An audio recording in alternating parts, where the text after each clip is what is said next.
¿cómo están? Bienvenidos, bienvenidos a nuestro consultorio de cirugía plástica con el cirujano plástico, mi buen amigo, el doctor César Calderón, para hablar nuevamente, porque hace poco hemos tratado el tema acerca de la rinoplastía, pero esto nos trajo otro motivo de conversación, que son algunos mitos que han permanecido o permanecen en el tiempo con respecto a esta cirugía que tiene muchos años de hacerse y ha ido cambiando conforme cambian las técnicas quirúrgicas y los materiales de reparación para poder realizar estas cirugías.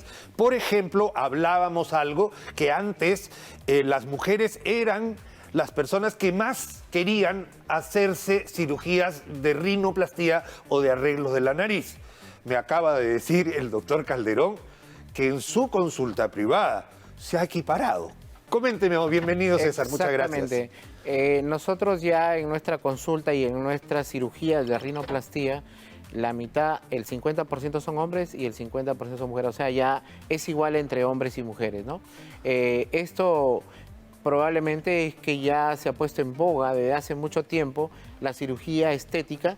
Antes era una cirugía oculta que se hacían en forma reservada. Mientras menos gente sepa, mejor había ese dicho, pero ahora es normal que el hombre, el varón, ya solicite cirugías para mejorar su aspecto. Incluso la esposa, la novia lo lleva para mejorar sus aspectos que ellos creen convenientes y nosotros para eso estamos, para resolver la parte estética con diferentes técnicas. En el caso del hombre, obviamente, nosotros como necesitamos realizar una nariz varonil, claro. Obviamente tenemos que, generalmente los pacientes varones tratamos de estructurar más. Otra ventaja en el paciente varón también tenemos de que el paciente varón es menos exigente que la mujer. Ajá. Es algo clásico y típico, ¿no? Pero igual nosotros tenemos que trabajar de tal manera que tengamos que satisfacer al paciente y también nuestros retos y nuestros objetivos como cirujanos, ¿no? De acuerdo. Otro mito, por ejemplo, vamos a ir agarrando algunos que otros mitos de lo que está viniendo. Se supone o está diciendo alguna corriente nueva que la rinoplastía se está dejando atrás porque existen ahora los mecanismos mínimamente invasivos a través de rellenos que pueden lograr la mejora de una nariz. Pero yo tengo entendido que esto primero es momentáneo, no es estructural para nada, al contrario, claro, no es estructural, es una simple impresión que te da este relleno, ¿no es cierto? No estás solucionando un problema.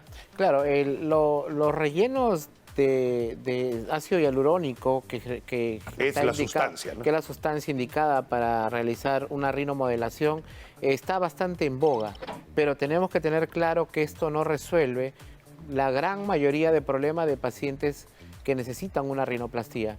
Estos son generalmente procedimientos temporales que muchas veces también a nosotros como cirujanos nos está representando un gran reto porque los pacientes ya vienen con rellenos previamente y no podemos hacer un diagnóstico claro de cómo es su nariz real, ¿no? Porque ya vienen con los rellenos previos y si han aplicado rellenos permanentes con mucha más dificultad, nosotros podemos saber qué diagnósticos tenemos para poder dar un tratamiento adecuado. Incluso nos encontramos con muchas sorpresas porque muchos pacientes tienen rellenos nasales que no están indicados para el manejo médico, como de repente silicona líquida, entre otros, que no nos permite a nosotros diagnosticar y tratar. Incluso cuando ya queremos realizar la rinoplastía nos encontramos con sorpresas, no podemos hacer la resección de estos productos porque que no ya están está permitidos. Integrado el material. Está impregnado en los tejidos y obviamente no podemos correr el riesgo de sacarlos porque podemos alterar la vascularización de la piel y provocar un desastre. Entonces eso también representa un problema, por lo cual también tenemos que saber que los pacientes que necesitan una rinomodelación son pacientes que tienen una indicación muy precisa, ¿no? De tal manera que les va a beneficiar. Y obviamente la gran mayoría van a necesitar una rinoplastía para poder trabajar y llegar a un objetivo de estética como ellos quieren. De acuerdo. Otro mito, que es una de las cosas que creo que he escuchado que más le preocupa al paciente. Los tapones nasales porque no son cómodos. Vamos a decir, uno sale de sala de operaciones con unos tapones que se tienen que quedar entre 3 y 5 días, y que alguna persona que comienza a respirar por la boca, esa respiración vocal, y si tiene asma, es muy incómodo. ¿Siempre se utilizan tapones nasales post-rinoplastía? Mira, el tapón nasal, en primer lugar, yo he colocado a bastantes pacientes, por no decir miles, que necesitaban el tapón nasal, y con toda honestidad, después de colocar un tapón nasal al paciente, una vez que se va acostumbrando al tapón nasal, no existe ningún problema ni rechazo al mismo. O sea, por la práctica y la experiencia que tengo, nadie me ha solicitado, después que le he colocado un tapón, quítamelo. porque ya se van acostumbrando. Claro, antes de la cirugía sí tienen miedo porque dicen por dónde voy a respirar. Yo les digo, vas a respirar por la boca, te vas acostumbrando, y ya posteriormente, una vez que estás acostumbrada, ya no va a haber ningún problema, vas a poder comer. Claro que vas a tener que tener cuidado porque tiene que coordinar la alimentación, porque con tapón, entre la respiración y la deglución, te puedes atorar. Te puedes atorar. Nosotros les enseñamos cómo deben manejar esto. Entonces, el tapón nosotros, y en el caso particular yo, por favor, le coloco los tapones a los que les hice septoplastía o tratamiento de cornetes, ¿no? Ajá. De tal manera, por ejemplo, el caso de tratamiento de cornetes que yo hago, para evitar de repente que el cornete se pegue al tabique, trato de colocar tapones, ¿no? Con una sustancia grasosa, de tal manera que evite que se pegue el cornete que ha sido trabajado. No malogre la ventilación. Que no malogre la ventilación. Y en el caso de pacientes que les he hecho la septoplastía, para evitar que se produzca un hematoma,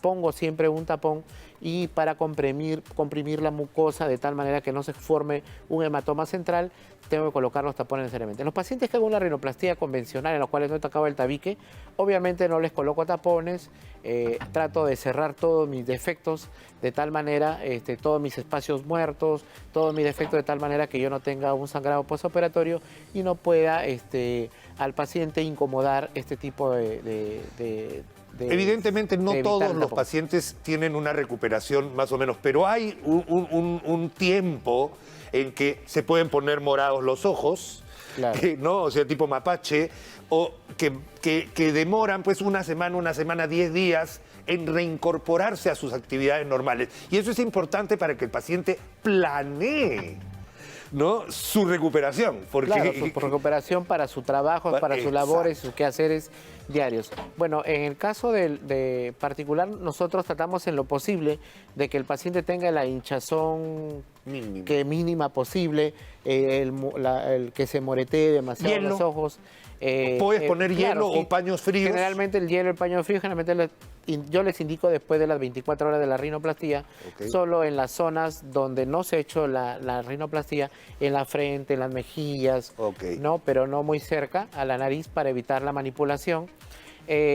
Entonces, nosotros tratamos en lo posible de que suceda esto, ¿no? En la gran mayoría de pacientes no sucede la equimosis o la hemorragia subconjuntival, que aparecen también, o la extravasación de sangre en la conjuntiva, producto de la rinoplastía, que puede pasar, pero obviamente es temporal y en 3, 4 semanas se va ese enrojecimiento del ojo, o la equimosis o la mancha que se produce producto de las fracturas o las osteotomías, también son temporales, generalmente nos dura 7 a 10 días máximo. Entonces eso puede ocurrir en algunos pacientes, pero tenemos que advertirles que es algo muy temporal y que no es una complicación de la cirugía. Es parte del proceso postoperatorio. De acuerdo, y eso se decide muchas veces en sala de operaciones, esa es otra de las cosas, ¿no? Sí. O sea, si tú entras y dices, no, esto mejor lo corrijo así, es porque ya es la experiencia. Claro, nosotros con la experiencia podemos decidir durante un acto quirúrgico cambiar el planeamiento. Ahí está. Porque yo me puedo encontrar con una sorpresa. O sea, eso es común, no es que nosotros diagnosticamos totalmente lo que podamos encontrar dentro de una nariz. Previamente lo encontramos durante el acto quirúrgico, como ustedes los cirujanos generales también se encuentran con Tú puedes operar dolor abdominal y te encuentras con una brida, una adherencia que no, en teoría no está, y obviamente tú con la experiencia sabes qué hacer, ¿no? Nosotros también con tanta experiencia que tenemos en la cirugía nasal, sabemos cómo corregir y de repente nos podemos prolongar un poquito más la cirugía, ¿no? Y obviamente mejorar el planeamiento, ¿no? con respecto se han puesto también bastante asequibles, los costos han cambiado también y eso da más facilidad a que muchas personas puedan optar por este manejo, que además se está haciendo cada vez menos hospitalizado, ¿no? O sea, casi ningún paciente ahora por una rinoplastia se hospitaliza. Claro, la rinoplastia es una rinoplastia ambulatoria, es una cirugía ambulatoria. Ambulatoria. Entonces, pero de todas maneras, de repente hay algún paciente que tiene mucho sangrado, optamos por hospitalizarlo un día, o de repente un paciente que tuve la necesidad de sacar... Un injerto de costilla, que duele. De costilla, obviamente por el dolor, o de repente, a veces sacando costilla puede haber una pequeña... perforación de la pleura, entonces nosotros corregimos, cerramos la pleura y para un control lo vemos si que el paciente me evite un neumotórax, entonces tenemos que hospitalizarla 24 horas para tener una idea cómo va el paciente. Todo está en función que no es común, obviamente. No es común, pues. Desde el punto de vista, yo la resección de costilla, solo casos muy indicados en los cuales yo necesito injertos de cartílago grandes o el paciente no tiene injertos en el tabique y tengo que reconstruir con un injerto de cartílago costal. Hago la cirugía con costilla, pero en la gran mayoría de pacientes no lo necesito. Lo estructuro con su tabique nasal, con el cartílago del tabique nasal, tengo técnicas especiales de tal manera que pueda producir una rigidez adecuada y pueda generar una estética adecuada con una muy buena estructuración. Perfecto, estamos rompiendo mitos acerca de una de las cirugías más comunes, más realizadas por los cirujanos plásticos, pero que más experiencia requiere. Médicos con más de 5.000 rinoplastías para ir pudiendo aprender a manejar todos los casos que se puedan presentar en sala de operaciones con la experiencia necesaria para resolver los problemas. Te agradezco mucho, César. Gracias. Siempre es bien instructivo poder aprender un poquito más de estos procedimientos y gracias, amigos, a ustedes por su atención. Nosotros seguimos con más.